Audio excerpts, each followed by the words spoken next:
जब सतगुरु हमारे अहंकार को किसी तरह गला दे, हम अपने आप को समर्पित कर दें सतगुरु के हाथों में और कहें कि हमारे अहंकार को पूरी तरह मार दो ताकि आत्मा के तल पर हम जी सकें। सतगुरु के मारे मुए अब बहुरी न उपजे आए। और एक बार सतगुरु उस अहंकार को मार दे तो फिर वो जिंदा नहीं हो, ऐसा कुछ सतगुरु कर दे। जिसके लिए यारी साहब कहते हैं, सतगुरु ने जो करी कृपा अब मरी के यारी जुग जुग जिया। कहते हैं कि सतगुरु ने बड़ी कृपा की कि उसने हमारे अहंकार को मिटा दिया। और जब ऐसी मृत्यु हुई तो क्या हुआ, मरी के यारी जुग जुग जीवा। जी कहते हैं, मरो है जोगी मरो, मरण बड़ो है मीठा, अस मरनी मरो जस मरनी गोरख मुरदीठा। ये जो सतगुरु के हाथों हमारे अहंकार की जो मृत्यु है, ये बहुत मीठी मृत्यु है। कहते हैं चरणदास, सतगुरु के मारे मुए अब बहुरी न उपजे आए, 84 बंधन छूटे और हरिपद पहुँचे जाए। क्या होता है फिर, जब हम जीते जी मरने की कला जान लेते हैं, जब हम ध्यान की कला जान लेते हैं, जब हम समाधि की कला जान लेते हैं, जब हम सुमिरन की कला जान, तो क्या होता है, 84 बंधन छूटे। ये 84 लाख योनियाँ हैं जिसमें भ्रमण हम करते रहते हैं, तो वो बंधन छूट जाता है। जिसके लिए सहजो कहती है, बार बार नाते मिले आ लख 84 माह। ये 84 लाख योनियों में वो 84 लाख योनियों से बाहर कर देता है। सदगुरु के सिवा ऐसा कोई रिश्ता नहीं है जो हमें 84 लाख योनियों से बाहर खींच लेता है। कहते हैं 84 बंधन छूटे और हरिपद पहुँचे जाए। और फिर हम कहाँ पहुँच जाते हैं, हम परम पद में प्रतिष्ठित हो जाते हैं, जहाँ आनंद ही आनंद है, भीतर भी आनंद है, बाहर भी आनंद है, जहाँ परम विश्राम घटित होता है। कहते हैं इस बात को मलुकदास, झूठा नाता छोड़ तुझे लवलाइया। कहते हैं, हे गोविंद, ये संसार के जितने भी नाते रिश्ते हैं ये तो झूठे हैं, आज हैं कल नहीं है, सब रिश्ते स्वार्थ से जुड़े हुए हैं। लेकिन झूठा नाता छोड़ तुझे लवलाइया, मैंने तुमसे सच्चा प्रेम किया है। सुमिर तिहारो नाम परम पद पाइया। और इस तरह तुम्हारे नाम का सुमिरन करके, नाम कहते हैं ओंकार तत्व को, जो हमारी आत्मा का संगीत है, जो समष्टि का संगीत है। कहते हैं मैंने उस नाम का, उस अनाहत नाद का सुमिरन किया, फिर क्या हुआ, उसकी डोर पकड़ करके परमात्मा तक हम पहुंच गए, हम तुम तक पहुंच गए और परम विश्राम, परम पद हमने पा लिया। कहते हैं चरण दास, बचन लगा गुरुदेव का छूटे राज के ताज। सदगुरु का उपदेश अगर सुनने को मिल जाए तो उससे कीमती कोई बात नहीं होती है। तो कहते हैं कि मुझे सदगुरु का उपदेश लग गया है, मेरे सीने में लग गया है। जिसके लिए कबीर साहब कहते हैं, सदगुरु मारा बाण भर निरख निरख निज ठौर। सदगुरु ने अपने उपदेश का बाण मुझे मारा और वो निशाने पर लगा, और अलख नाम में रम रहा चित्त ना आवे। और अब तो उस नाम में ही, जो कि अलख है, पारदर्शी है, कहते हैं उसी नाम में अब मेरा मन रमण करता है, उसी ओंकार तत्व में मेरा मन रमण करता है, चित्त ना आवे। और अब नाम के सिवा, ओंकार के सिवा संसार की कोई बात मेरे मन में नहीं आती है। कहते हैं चरणदास, बचन लगा गुरुदेव का छूटे राज के ताज। और ऐसे बहुत सारे लोग थे, राजा थे, सेठ थे, जिनको सतगुरु का उपदेश लगा और सब कुछ उन्होंने त्याग दिया।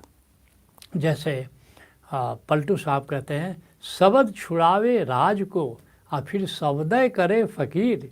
ये जो सतगुरु का उपदेश है हमें राजपाट सब छोड़ देने को मजबूर करता है, और फिर शब्दय करे फ़कीर। और सतगुरु का उपदेश अगर सुनते हैं हम तो फिर क्या होता है, हम फ़कीर हो जाते हैं, अर्थात धन संपत्ति का मोह हमारा छूट जाता है। तुमने धनी धर्मदास की कहानी सुनी होगी। उस समय भारत के सबसे धनी व्यक्ति थे, कबीर साहब से मिलना हुआ।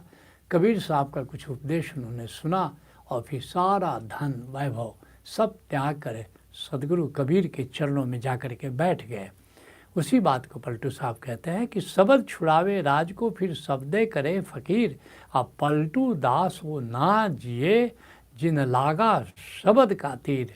ऐसे लोग जिनको सदगुरु के उपदेश का तीर लग जाता है वे संसार में नहीं जी पाते, और ऐसा तीर उनके भीतर लगता है, ज्ञान का तीर कहो, प्रेम का तीर कहो, कि फिर वे एक सांसारिक की तरह नहीं ज़िंदगी को जी पाते हैं। कहते हैं चरणदास, हीरा मोती नारी सुत गज छोड़ और बाज। और क्या कहते हैं कि जिसको सतगुरु का उपदेश लग जाता है तो उसके लिए हीरा है, मोती है, पत्नी है, पुत्र है, हाथी है, घोड़ा है, ये सब अपने आप छूट जाता है और इनका मोह छूट जाता है, ऐसा कहो। और एक वैसे भी देखो, अगर तुम नहीं छोड़ोगे तो एक दिन इन सब को छोड़ करके तुम चले जाओगे या तुम्हें छोड़ करके ये चले जाएंगे। जिसके लिए जगजीवन साहब कहते हैं, गजरथ घोड़ा पाल की और सकल समाजा हो, ये हाथी है, रथ है, घोड़ा है, पालकी है, या ये जो समाज है तुम्हारा, एक दिन तज चल जाएंगे रानी और राजा हो। इन सब को छोड़ कर कोई राजा हो कि रानी हो, उनको भी ये सब छोड़ करके एक दिन यहाँ से विदा हो जाना पड़ता है। कहते हैं चरणदास, अब बचन लगा गुरु ज्ञान का रूखे लागे भोग। ऐसा गुरु के ज्ञान का असर हुआ मुझ पर कि ये सब जो है संसार के भोग, संसार के विषय सब फीके लगने लगे हैं। जिसके लिए दादू साहब कहते हैं, सबद बान गुरु साध के दूर दिशंतर जाए। ये जो सतगुरु का जो उपदेश है ये दूर दूर तक फैलता है, दूर दूर तक रहने वालों पर असर करता है। जही लागे सो उबरे सूते लिए जगाए। आज जिसको लग जाता है वो भव सागर से उबर जाता है, भव सागर को पार कर जाता है। और जो मूर्छित होकर के सोए से ज़िंदगी को जो लोग जी रहे हैं वे भी जाग जाते हैं। सतगुरु के उपदेश में ऐसा बल होता है। कहते हैं चरणदास, बचन लगा गुरु ज्ञान का रूखे लागे भोग। अब भोगों में ऐसे व्यक्ति की रुचि नहीं रह जाती जो सदगुरु के यहाँ जा कर के सत्संग करता है। जिसके लिए पलटू साहब कहते हैं, जोग भोग जिनके नहीं नहीं संग्रह त्यागी। ऐसा व्यक्ति जो सत्संगत करता है, जो सदगुरु के चरणों में बैठता है, उसको कुछ भी अच्छा नहीं लगता। योग है, भोग हो या संग्रह है, त्याग है, इन सब के भी ऊपर उठ जाता है। योग भी, भोग भी, इन सब के भी ऊपर उठता है, क्योंकि अब वो अकर्ता भाव में जीता है।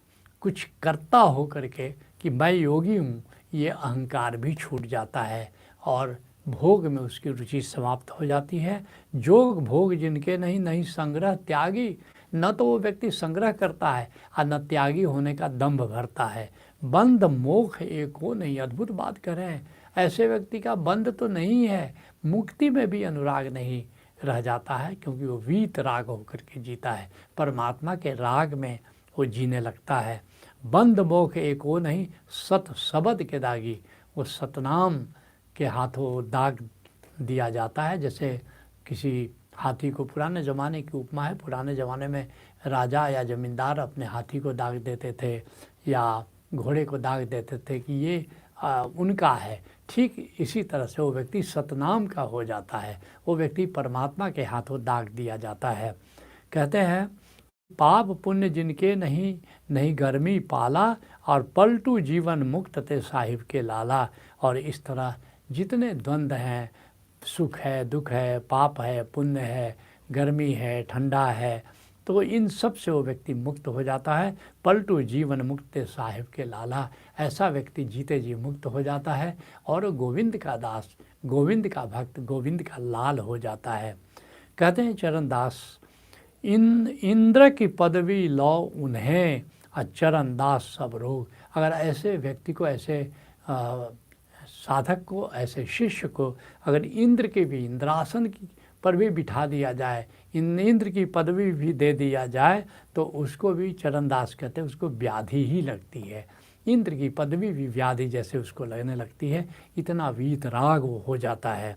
जिसके लिए मलुकदास कहते हैं कि गांठी सत्य कुपीन में उसकी लंगोटी क्या हो जाती है, सत्यनाम हो जाती है, ओंकार उसकी लंगोटी हो जाती है। और सदा फिरे निःशंक, और सदा निःशंक होकर के सम्राट की तरह वो ज़िंदगी को जीता है, उसको किसी बात का डर नहीं रहता। नाम अमल माता रहे, और नाम के नशे में वो मदमस्त रहता है। और गिने इंद्र को रंग, वो इंद्र को भी गरीब जैसा देखता है। इतनी बड़ी परमात्मा की संपदा उसके हाथों में आ जाती है। कहते हैं कि इंद्र की पदवी लो उन्हें, और चरण दास सब रोग। ये जितना ये संपत्ति है, संपदा है, राज है, पाठ है, इंद्रासन है, ये सब भी उसको व्याधि के सरीखे प्रतीत होने लगते हैं।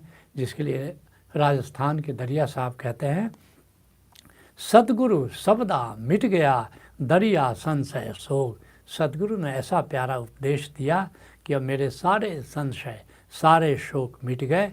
औषध दे हरिनाम का तन मन किया निरोग। मेरा सतगुरु इतना करुणावान है कि उन्होंने हरि नाम का, ओंकार का ऐसा औषध दिया कि मेरा शरीर, मेरा मन सब स्वस्थ हो गया। संत वाणी को यहीं विराम देता हूं।